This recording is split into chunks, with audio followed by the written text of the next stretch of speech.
Welcome back to the Mind Body Project. Thanks for taking a little time to join me today. We're going to get kind of deep today. We're going to talk about something you probably learned about in school, but you may not have really thought about it. You may have not really paid much attention to it. I know I think I learned it in high school, but I don't remember what grade I was in when I learned it, and I thought, well, I'm just going to memorize it so I can pass a test. And now as I'm older, I start kind of studied it and started to realize the importance of it. And, you know, sometimes when we memorize things, we just do it to pass a test. We don't necessarily memorize it. We don't learn it. And what's the importance of it? How does it apply to my life? And now that I'm a little older, I've realized that it does have some importance in our life, and it helps me understand certain things need to happen before other things can happen. But we're going to talk today a little bit about self-actualization. And you're like, what in the world is that? It's on Maslow's hierarchy of needs. And if you've never heard of that, if you never have no idea what that is, it's a pyramid. And it has different needs on it. One is physiological needs, one is safety needs, one is love and belonging, esteem, and self-actualization. And that's going to be a word that I'm going to say a lot, but it's going to be a word that's going to be a challenge to say for me. So if I say it funny, if I don't always say it right, know that it's for some reason that word. Have you ever had those words where you say them and they're just a challenge to say? And so this is one of mine, but I'm not going to let that hold me back about sharing with you what it is and how to achieve it. So basically, Maslow's hierarchy of needs, you know, at the bottom is your physiological needs, which is your air, your water, your shelter, sleep, clothing. It's the very basic of what you need. It's those things have to be met before we can move on to the next one, which is the safety. Are we personally secure? How's our health, our employment, our resources, our property, those things? And so the base those have to be taken care of first. And then you can, because otherwise if those aren't met, you can't move on to the next one, because yes, health is important, but if you don't know where your next meal is coming from, then it's hard to worry about your health. If you don't know where your next glass of water is going to come from, it's hard to worry about, am I going to be employed?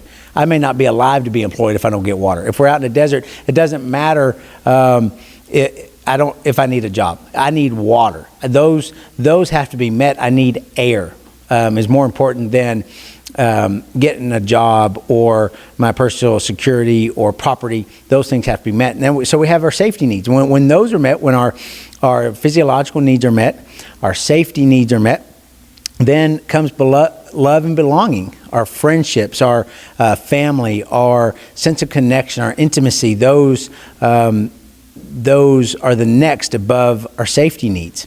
And then we have esteem, respect, self-esteem, status, recognition, strength, freedom, those kind of things. And so if you can picture a pyramid, we're working our way up to the pyramid. And of course, these get smaller and smaller. The base is our physiological needs. They're the greatest. They're the biggest.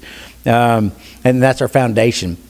And as we move up, they get smaller and smaller. And at the top of this pyramid, at this very peak of this pyramid, is self-actualization. Actualization. I'm going to say that again so I get it right. Like I said, I'm going to say it a lot. I've been practicing it, but still sometimes when I'm rolling, it doesn't come out the way I want it to come out. That is self-actualization. If I focus more on it, it's going to be harder to say. It is the desire to become the most one can be. But all those needs underneath have to be met before we can meet the peak of that pyramid of Maslow's hierarchy of needs. We have to first know where our food's coming from, our water, our air, our clothing, our shelter, all those.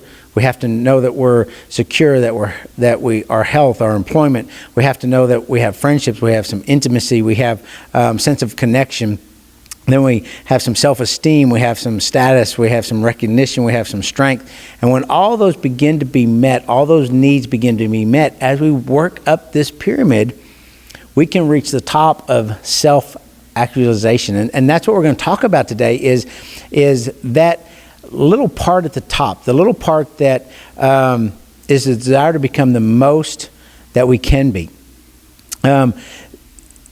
So we, just by nature, we start to see these higher needs start to emerge as those lower ones are being met. And really, self-actualization is all about feeling fulfilled or feeling we're living up to our true potential. And you know, I think that's the difference between potential and our true potential. Potential might be... people expect certain things of that. You know, they know that we're capable of that. That's our potential.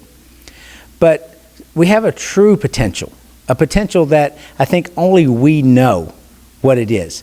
Other people can see maybe the way we play a sport or the way we are in a job environment. And it may be, and sometimes they say, oh, met their full potential. But they're just usually gauging that on other people around you. Are you? Do you have the most catches? Do you have the most home runs? The most baskets? And sometimes it's comparing those numbers to others around you. But a true potential is, do you know you have more in you? Not based on are you even with other people, but do you have more within you? Can you do better? I always go back to how do you know if you're being average? If you get done and you go, I could have done more, I could have done better, then you know you're just being average and you're not truly getting to your true potential. You might be meeting your potential, but not getting to your true potential. And self-actualization is different for different people. We all have different purposes, different passions, different gifts, and so it looks different for everybody. So today I kind of wanted to talk a little bit about how do we get there? How do we work towards that? And there's some steps that we can take that can work us towards that space. You think about those that have reached self-actualization. Just to give you a few names, is Abraham Lincoln, Albert Einstein, Mother Teresa. Those are just some, and there's so many. But those are some that have, and those are, might even say extreme cases, that have reached their self-actualization. But we can do the same thing when we understand our desire to become fulfilled. We have to first practice acceptance. What does that mean? Practice acceptance. We hear about acceptance so often, and we're going to refer to that as practice of acceptance, within ourselves. We accept what comes as it comes. Maybe it's a problem, it's an issue, it's a mistake, it's a stumble, but we accept that. That's part of getting us to our fulfillment. We're working towards we have this desire, and that desire is going to keep us going even when the times get a little bit tough. But we take it. Okay, we take it. What can I do with it? How can I learn from it? How can I grow from it? How can I use this to my advantage? What can I do with it? We accept it as it comes. We just take it as it comes. I always sometimes think of a boxer. They get punched and they just keep on coming. Think about Rocky. Rocky, all the scenes always end, of course his opponent is always pounding away on him. He's just taking it like he's like, come on. And he's just taking it. Then he makes a comeback. And I always think of that is accept what comes. He's saying, come on, bring it on, some more.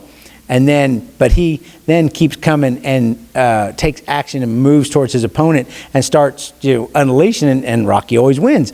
But he accepts what comes, and that's what when we have that desire to become fulfilled in what we want to do, we take what comes. We take those punches, and then we we go back at it. The next one is we live spontaneous.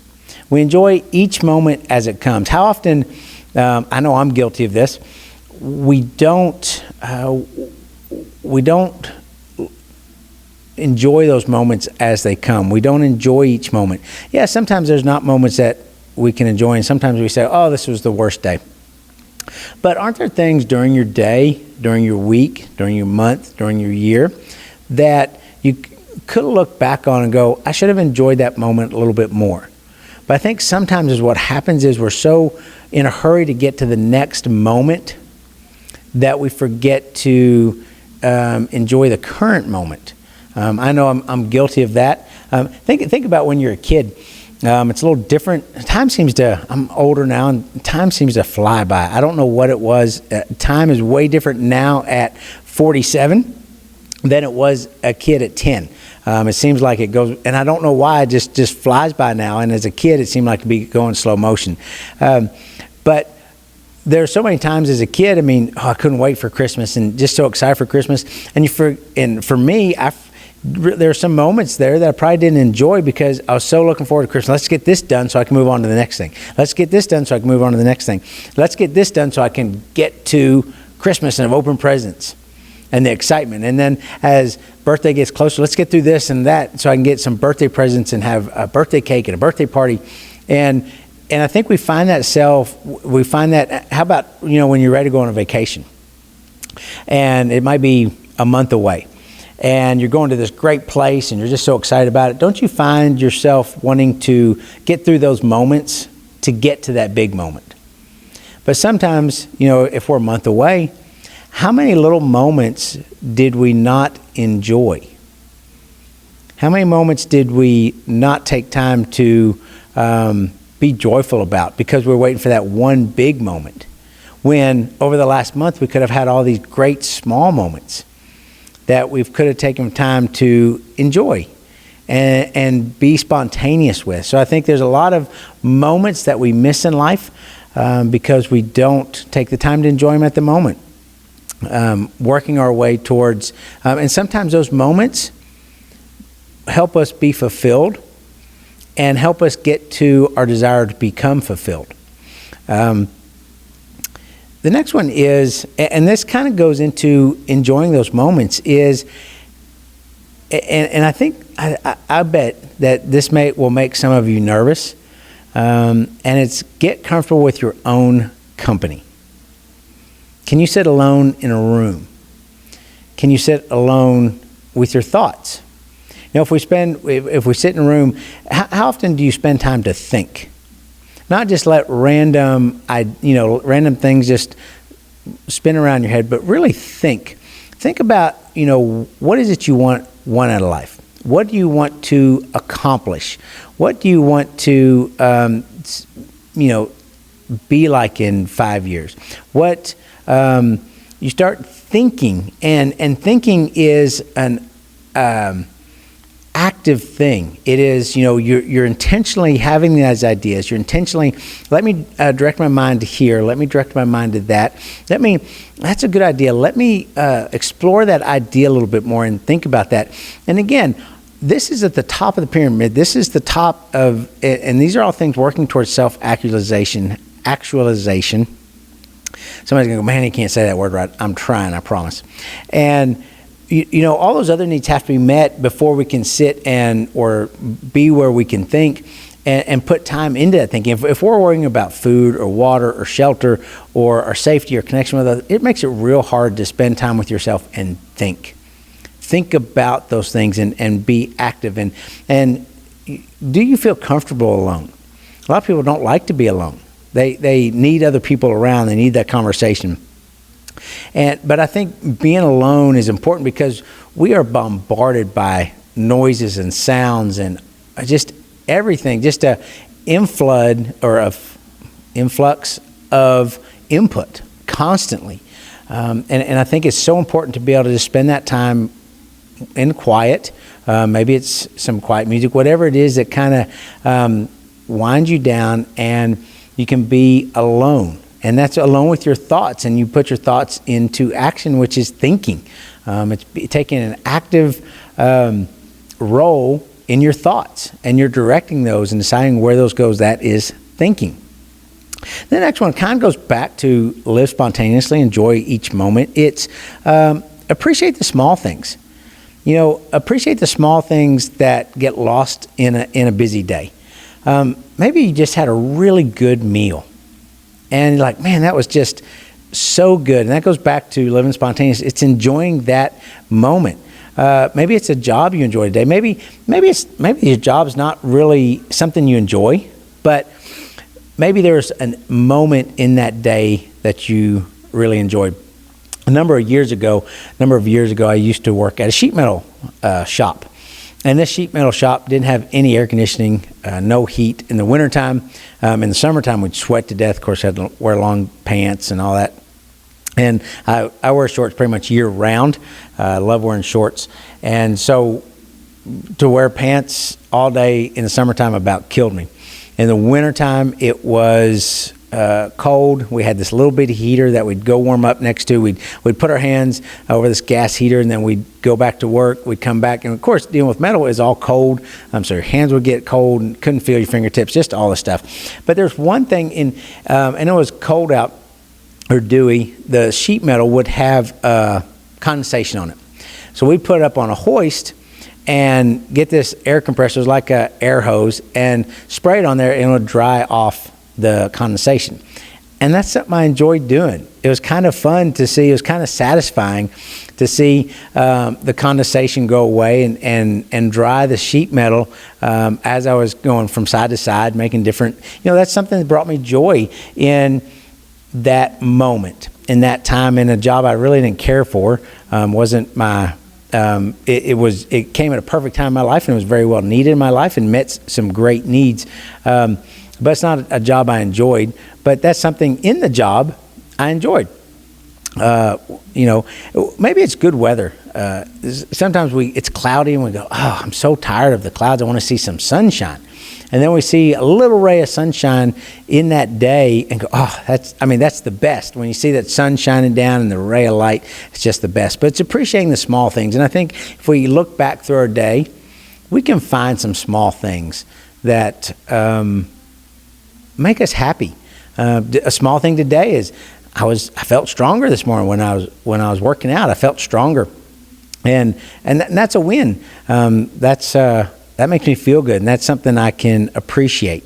Some days I don't feel strong. So today I'm taking that as a win. That's the thing I appreciate.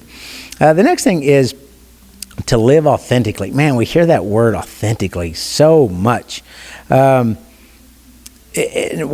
What does that mean? What does authentically mean? And that just means honoring your truth. What is your truth for yourself? And it's avoiding those things like dishonesty or manipulation or denial of your needs. It's honoring your truth. What is your truth? We all are authentically different. If, there may be 5 different purses, I just use purses as an example, that are all different brands, but they may be authentically that brand. Are they still a purse? Yeah.